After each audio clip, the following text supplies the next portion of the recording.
How about an update on the Rempharinches pterodactyls that you talked about? All right, an update on the Rempharinches pterodactyls in Papua New Guinea? All right. I have not been in Papua New Guinea since '97. I led 3 scientific expeditions into the jungles of Papua New Guinea in search of living pterodactyls. And the Rempharinches pterodactyls have certain characteristics, so the sightings match those characteristics. Now, most of the critics say, well, that's the flying fox. Oh, well, no, wait a minute. I have seen the flying foxes in Papua New Guinea. I've been there, I've led 3 scientific expeditions, officially authorized as scientific expeditions by the department, the governmental agency in Papua New Guinea, and I hold a permit from the U.S. Department of Agriculture to import 4 of these or their eggs. But we've got to catch them first.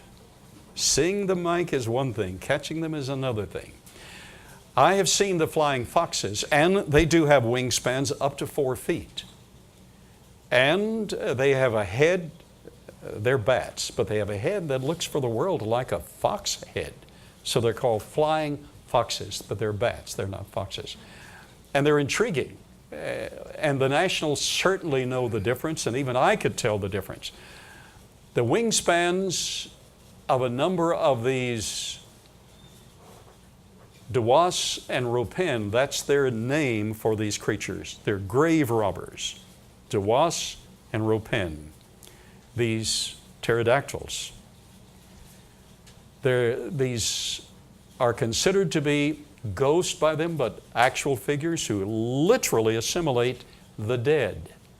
Many of the graves are covered with white sand because that reflection keeps these pterodactyls back.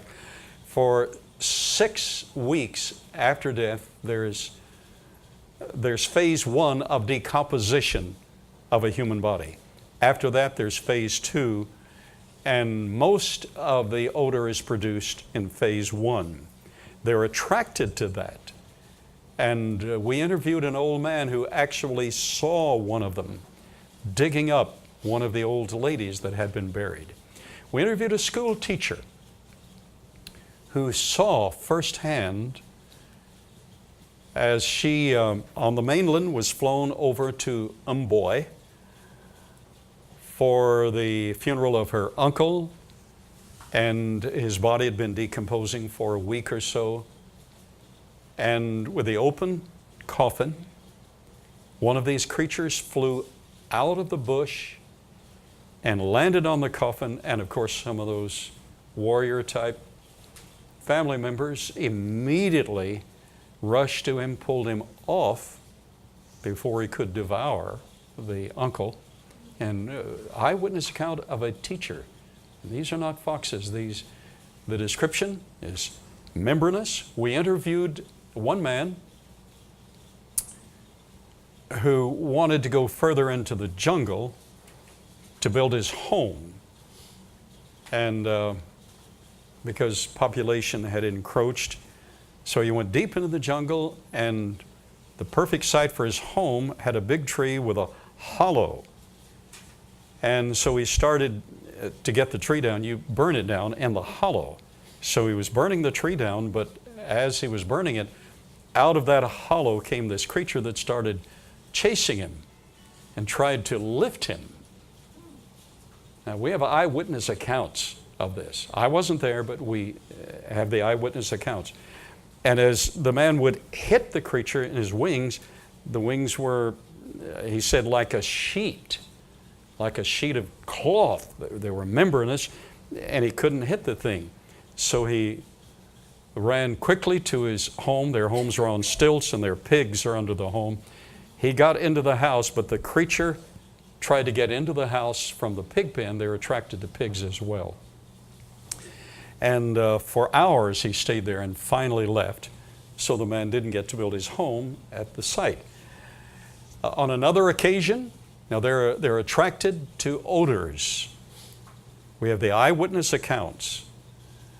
another occasion, there were about 30 people in this village. Normally, these Dewas or ropin creatures come at night. They're nocturnal.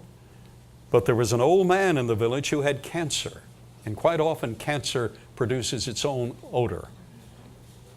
So the old man had cancer, and in broad daylight, 30 people affirm. He flew in, isolated this one man. Everybody else ran. That old man couldn't run quite as fast. Isolated him, swooped down, picked him up, took him about 20 feet in the air and dropped him, but it didn't kill the old man. So he swooped down again, lifted him about 50 feet, dropped him, it killed the man, and he devoured the old man whose flesh was cancerous and giving off this odor. Devoured him to the horror of all 30 villagers. First-hand accounts. Our team, not only are these creatures nocturnal, but they're bioluminescent. There are many creatures in nature that God has designed that are bioluminescent. Larvae of certain worms are glowworms. They're bioluminescent.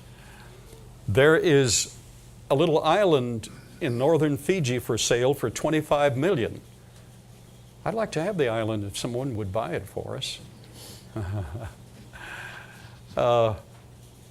No, I don't need that island. I've got enough to do. This island has a lagoon on it with bioluminescent creatures so that as you fly over at night, the entire lagoon glows. So you want the island, okay. I just need space for a cabin on it. I don't really want that. The mosquitoes have to be horrific down there. So I think that's Tangofanga is the name of that island. But anyhow, but it's real. So there are a lot of bioluminescent creatures. The glow, we saw the glow of the chest. Under the chest and sometime under the wings, and sometime the excrement glows. Eyewitness accounts. We interviewed individuals who were involved in this. And we made the sighting of one of these creatures at night. Couldn't get anywhere near him. The next morning we saw his 2 webbed footprints, a head about the size of a turkey. This was not an extremely, some have been sighted with a 20-foot wingspan. Ahead were claw marks. Behind was a curve where he placed his rump, and at the end of the rump was a triangle. Outside marine creatures, the only creatures known scientifically to have a flange, an arrow point triangle flange, were dinosaur fossils, not pterodactyl fossils. So Mike, why haven't I gone back? Well, I had a museum to build, and it takes about $50,000 for each expedition to go back. I made three trips, and we do have nationals doing their best to photograph them, but the nationals are really afraid of them. They're smarter than we are. So at least that's all I know for the moment. Periodically, I get reports back from Jim Bloom and others. They've made another sighting. I said, any pictures? No, it's just like the big fish that got away. So that's where we are.